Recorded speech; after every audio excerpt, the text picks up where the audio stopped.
अब मैं कुंडलिनी जागरण की अवस्था के चिंतन को आपके सामने स्पष्ट कर दूं, क्योंकि विद्वानों में और योगियों में कुंडलिनी के बारे में बहुत भ्रम है। उन्होंने कुंडलिनी को कहा है कि एक सर्पिणी की तरह है जो ढाई अपने पूंछ का आकार देकर के शरीर के अंदर बैठी हुई है।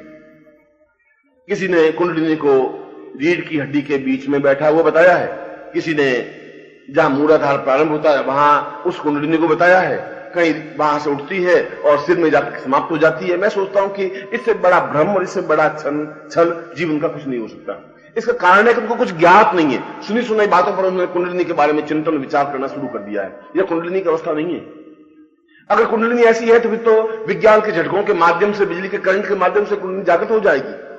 यदि हम किसी प्रकार के दर्द को, यदि हम किसी प्रकार की हड्डी के रोग को एक विद्युत का झटका देकर के उसको उत्तेजित कर सकते हैं, चेतना युक्त बना सकते हैं, और यदि कोई नाड़ी ही है और वह सुप्त है तो उस नाड़ी को तो विद्युत के करंट से भी झटका देकर के खड़ी की जा सकती है, और जिस समय उसको खड़ा किया जाएगा तो कुंडलिनी जागृत हो जाएगी।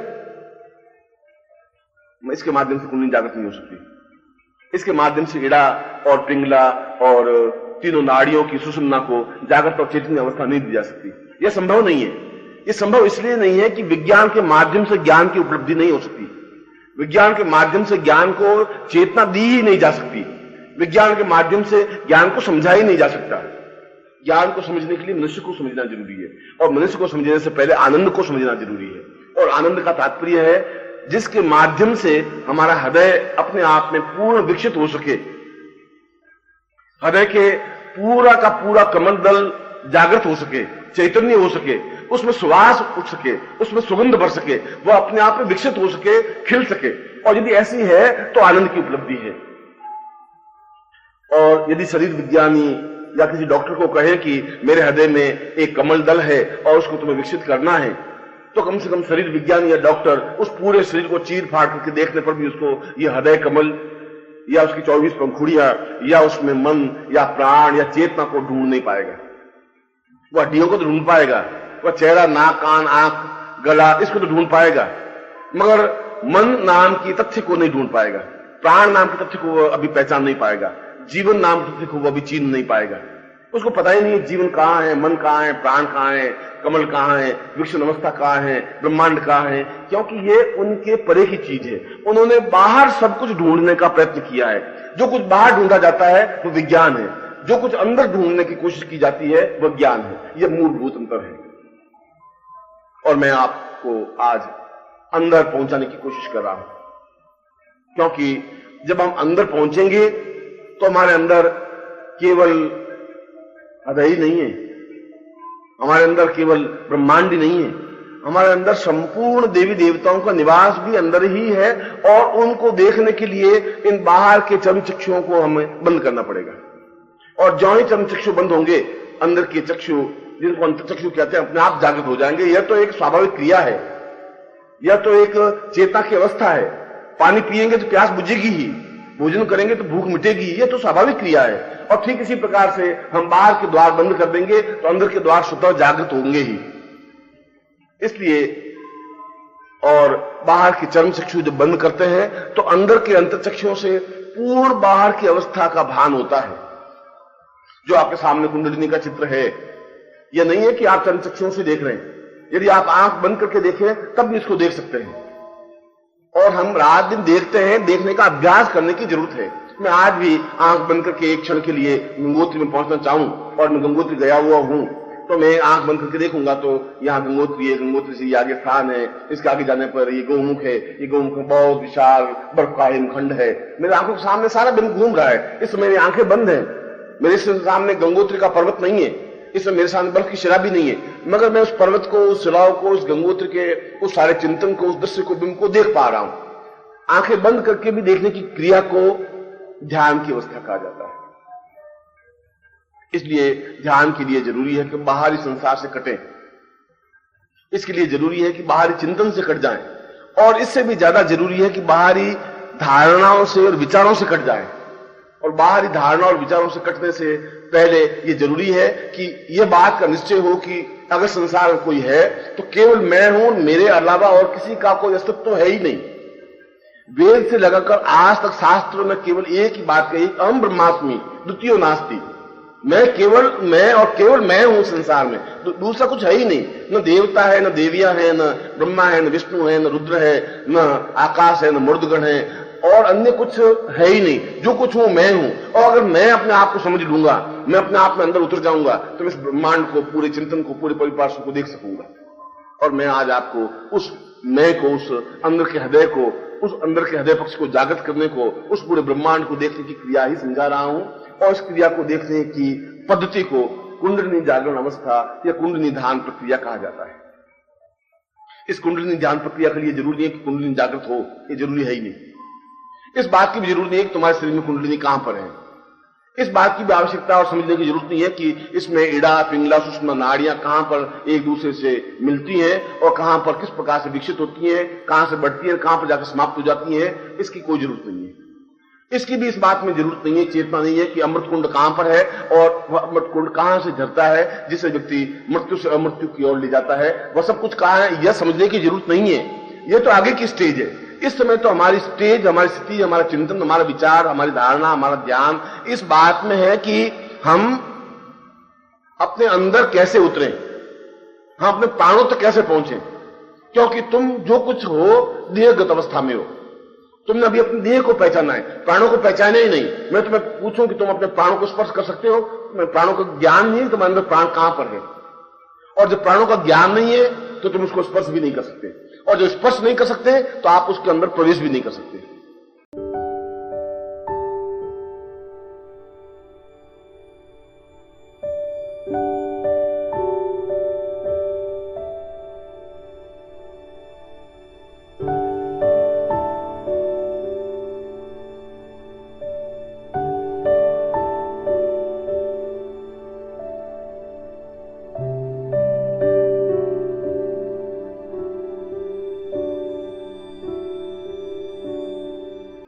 इसलिए सबसे पहले यह जानना जरूरी है कि तुम देहगत अवस्था को छोड़ दो। और इस देहगत अवस्था को छोड़ने के लिए यह जरूरी है कि तुम्हारे सामने एक बिंब होना चाहिए, और यह बिंब गुरु का बिंब हो सकता है।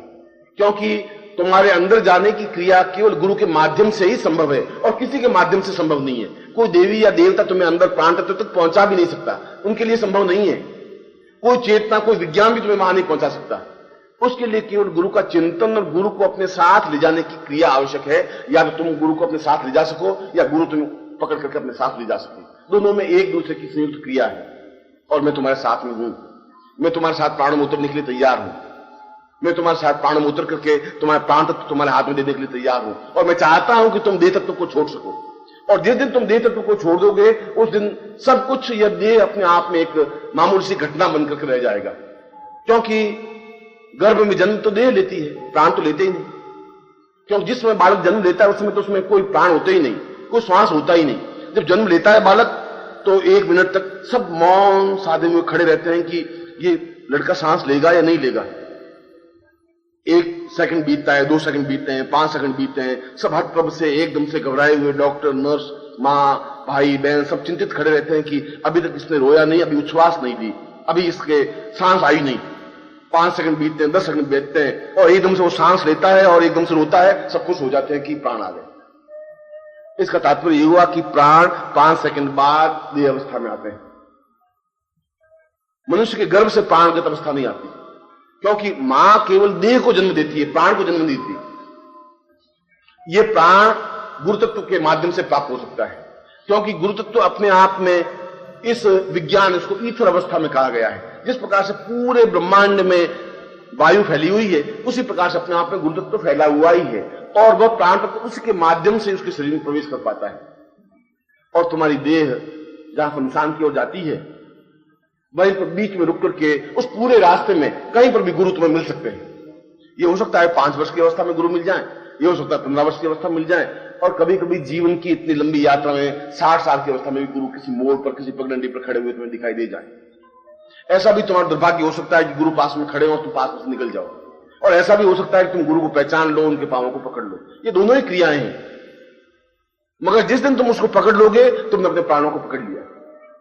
क्योंकि वह प्राण देने की क्रिया उसी के पास है और तुमने उसको पकड़ा है। उसने पकड़ा है और वह तुम्हें प्राणगत अवस्था में ले जाने की क्रिया कर सकता है। वह तुम्हें कुंडलिनी से परिचित करवा सकता है, क्योंकि वह उसको देख चुका है, वह परख चुका है, वह पहचान चुका है, वह अपने प्राण तत्व में जीवित है। और मुझे देहगत व्याधियां और चिंताएं व्याप्त होती नहीं। मुझे देहगत अवस्था में कोई मोह और है ही नहीं। मैं किसी भी क्षण चिंतित और परेशान नहीं रहता हूं, क्योंकि ये चिंताएं, ये परेशानियां, ये बाधाएं, ये अड़चने देह को होती है, मन और प्राण को तो होती ही नहीं। प्राण अपने आप निर्विकार निर्विकल्प होते हैं, निश्चिंत होते हैं। उनमें किसी प्रकार का कोई स्वार्थ भेद भी नहीं होता। वह अपने आप में किसी प्रकार का दुख और शोक को अनुभव भी नहीं करता। और हम जितना दुख और जितनी परेशानियां, जितनी चिंताएं और जितनी तकलीफें भोग रहे हैं, वो देहगत अवस्था की वजह से भोग रहे हैं। और इसीलिए मैं तुम्हें प्राणों के अंदर ले जाने की क्रिया संपन्न करवाता हुआ यह समझाने की कोशिश कर रहा हूं कि जो ही हम अंदर प्रवेश करेंगे, और अंदर प्रवेश करने के लिए तुम्हें कुछ तैयारी नहीं करनी है। अंदर प्रवेश करने के लिए तुम्हें किसी प्रकार का मंत्र जाप करने की जरूरत नहीं है। उसके लिए यह भी जरूरत नहीं है तुम किसी देवी देवता को या गणपति को पहले ध्यान करो, पूजन करो, गणपति को हाथ जोड़ो और लक्ष्मी की आरती उतारो, घी के दिए जलाओ। ऐसा कहीं कुछ आवश्यकता नहीं है, ऐसी जरूरत है ही नहीं। आवश्यकता है कि तुम बिल्कुल शांत बैठ सको। आवश्यकता है कि तुम बिल्कुल अपने बाहर नेत्र बंद कर सको। आवश्यकता है कि तुम नेत्र बंद करने के बावजूद भी कुंडलिनी का चित्र और बिंब तुम्हारे सामने स्पष्ट हो सके। अगर कुंडलिनी का चित्र और बिंब तुम्हारी आंखों के सामने स्पष्ट हुआ, इसका मतलब तुमने यात्रा का पहला चरण भरा। तो सबसे पहले तो यह आवश्यक है कि तुम अपनी नेत्र बंद करोगे, और नेत्र बंद करने के बाद अभी जो तुम्हारे सामने कुंडलिनी का जो चित्र है, इस चित्र को अपनी आंखों के सामने लाने का प्रयत्न करोगे। आंख बंद करके उस बिंब को सामने लाने का प्रयत्न करने का मतलब हम अंदर प्रवेश करने का पहला कदम भर रहे हैं। और जो ही तुम्हें वो बिंब दिखाई देगा, वो बिंब अपने आप में नीचे की ओर सरकता हुआ तुम्हारे प्राण तत्व की ओर अग्रसर होता जाएगा, और उसके साथ साथ तुम स्वयं उसके साथ साथ नीचे की ओर उतरोगे। और एक कदम, दूसरा कदम और दूसरा कदम भरते ही तुम्हें ऐसा लगेगा कि जैसा मेरा शरीर बिल्कुल हल्का हो गया है, मेरे शरीर में कुछ वजन नहीं रहा है, वह एक तरह से भार शून्य सा हुआ है। अपने आप में हल्कापन महसूस करोगे, शरीर में भी, मस्तिष्क में भी, चेतना में भी। और इसकी पहचान यह है कि जिस समय तुम अंदर पहुंचने की कोशिश करते हो, उसमें बाहरी आवाजें, बाहरी खटपट या बाहरी किसी प्रकार की हलचल तुम्हें सुनाई देती नहीं। पास में यदि किसी प्रकार की आवाज हो भी रही है, तुम्हारे कानों में उसका कोई ध्वनि, कोई गुंजन नहीं हो रहा है। और नहीं हो रहा है तो इसका मतलब यह है कि तुम उस कुंडलिनी के साथ में और नीचे की ओर उतरे हो और 3-4 कदम भरे हो। और यदि आवाजें आ रही हैं, तो इसका तात्पर्य तुम्हें फिर एक बार वापस कुंडलिनी बिंब को लेकर के नीचे की ओर उतरना है। तब तक उतरने की क्रिया करते रहना है जब तक बाहरी आवाज से तुम बिल्कुल कर सको, जब तक बाहरी चिंतन से तुम कर सको, जब बाहरी विचार शून्यता से तुम कर सको। और यह एक प्रक्रिया है, यह एक अभ्यास है, यह एक चेतना है, क्योंकि मैं निरंतर तुम्हें अंदर ले जाने की ओर अग्रसर हूं। मगर अग्रसर हूं, तुम्हारे पांव मेरे साथ बढ़ने चाहिए। तुम्हारे पांव रुक रहे हैं, रुक इसलिए रहे, जो ही बाहर आवाज होती है तुम एकदम से 4 सीढ़ियां चढ़ते हुए वापस पहली सीढ़ी पर उतर करके उस बाहरी आवाज सुनने की कोशिश कर लेते हो। तुम्हें बाहरी आवाज सुनने की, बाहरी किसी प्रकार की चिंतन सुनने की जरूरत नहीं है। तुम जहां पहुंच रहे हो वहां तुम्हें आगे की ओर बढ़ना है। पीछे कुछ हो रहा है, तुम्हें उसकी जरूरत नहीं है। तुम हो या नहीं हो, इस सब भान की भी जरूरत नहीं है। कृष्ण ने गीता में कहा है कि अर्जुन, तुम इस बात को समझ ले कि तू है या नहीं, ये बहुत महत्वपूर्ण नहीं है। तू नहीं भी होगा तब भी ये सब मरेंगे, तू है तब भी ये सब मरेंगे। भीष्म पितामह तब भी मरेगा, भीष्म पितामह तब भी नहीं मरेगा। तू तो केवल निमित्त है। और मैं भी तुमको यही कह रहा हूं, तुम तो निमित्त हो। तुम प्राणों में नहीं जा सकते। प्राणों में जाने की क्रिया तुम्हारे पास है ही नहीं।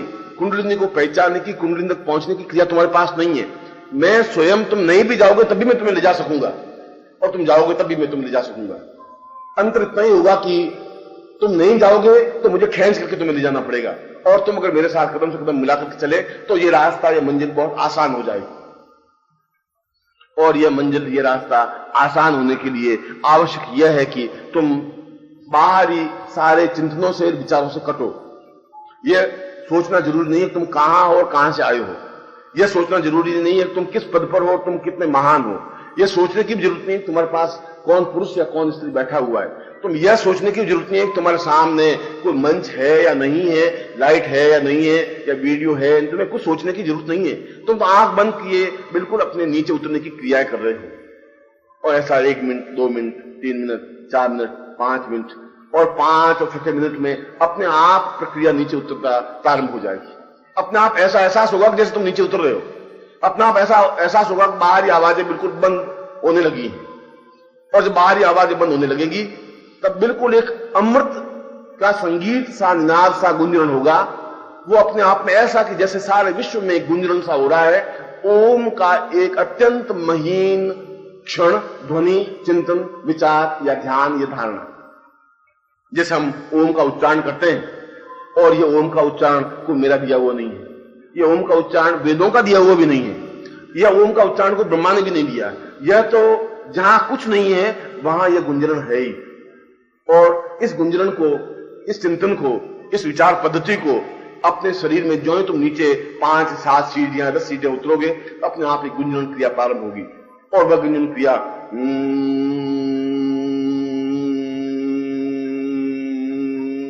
ठीक ऐसी क्रिया जैसे कि एक कली को, एक पुष्प को देख करके भ्रमर गुंजरण करता है, भ्रमर नाचने लग जाता है, खिलने लग जाता है। और जो ही प्राण तत्व के पास पहुंचने की क्रिया तुम्हारी होती है तो तुम्हारे प्राण तत्व, तुम्हारा स्वयं का अस्तित्व गुंजरण करने लग जाता है, क्योंकि तुम्हारा अस्तित्व भ्रमर बन जाता है, क्योंकि वो प्राण तत्व को देखने की क्रिया करने लगा है। बहुत थोड़ी दूरी पर प्राण तत्व हैं। जो ही वह खिलती हुई कली को देखता है तो भ्रमर के पंख अपने आप फड़फड़ाने लग जाते हैं, अपने आप उसके मुंह से गुंजरण प्रारंभ हो जाता है।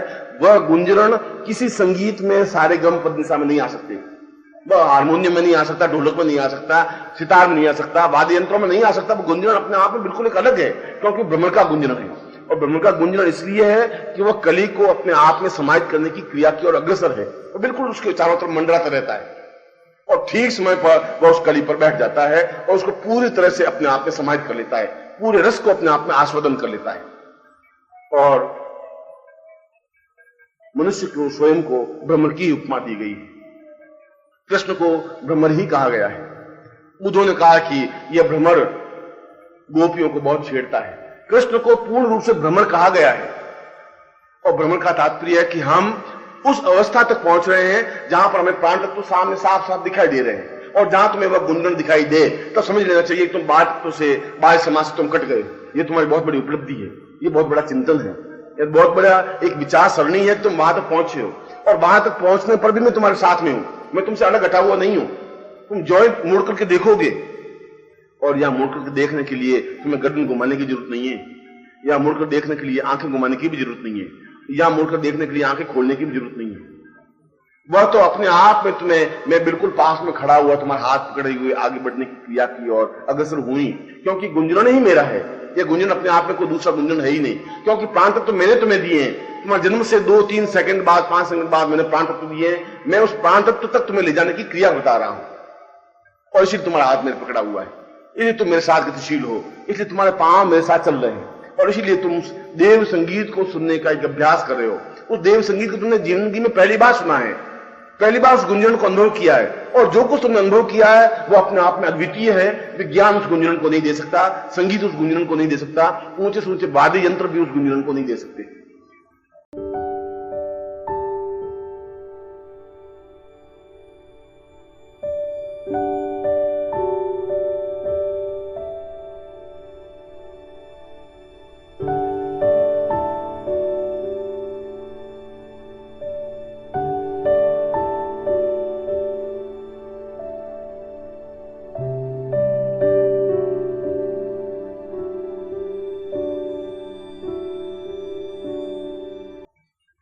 और यह गुंजरण धीरे धीरे धीरे धीरे तुम्हारे अंदर एक प्रकाश सा पैदा करेगा, पैदा करता है।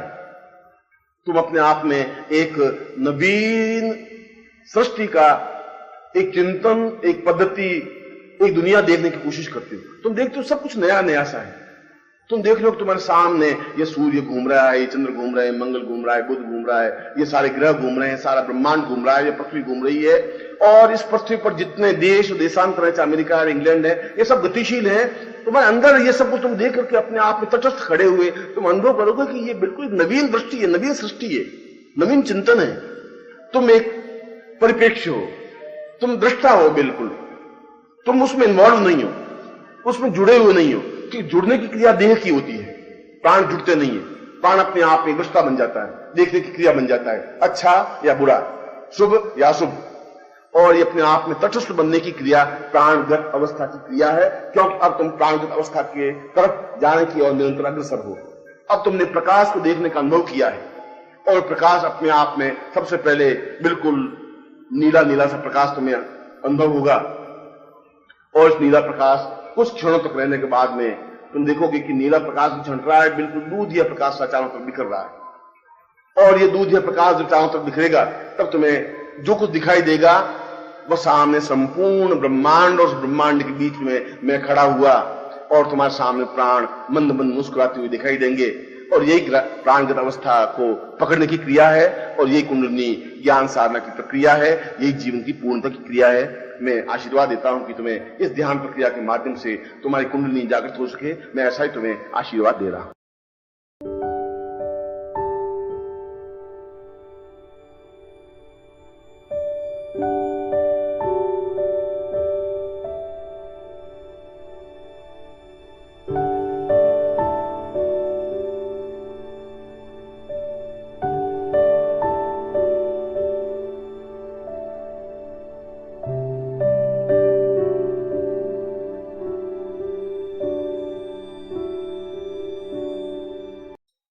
ओम परम तत्वाय नारायणाय गुरुभ्यो नमः। ओम ह्रीं मम प्राण देह रोम प्रतिरोम चैतन्य जाग्रय ह्रीं ओम नमः।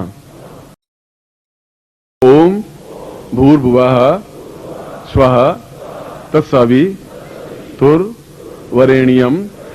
भर्गो देवस्य धीमहि धियो यो नः प्रचोदयात्।